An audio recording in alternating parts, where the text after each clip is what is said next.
Me llegó a caer empezar a consumir cocaína. Y eso fue ya, yo creo que fue la perdición.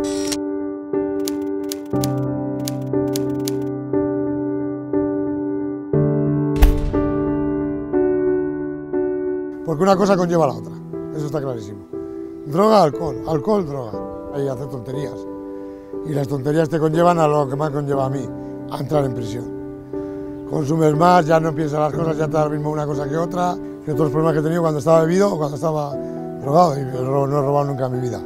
Tenía trabajo, entonces lo que si no, tenía discusiones con mi mujer y con la familia, porque me gastaba el dinero que era de casa. Y mañana otra vez igual y pasado otra vez igual. Y un día tras otro. Y no paras a pensar en nada. No te dejas salir de ese mundillo. Y cuando se te acaba, tengo que ir a coger más, no tengo dinero.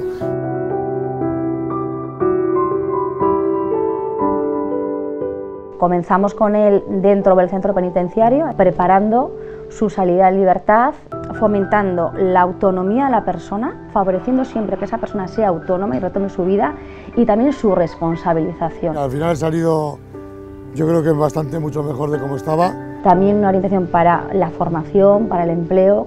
He tenido suerte, he encontrado trabajo nada más salir. Doy las gracias un poquitín a todo el mundo que me ha echado la mano y me ha ayudado bastante. Y la familia me ha ayudado mucho a mí en todo momento.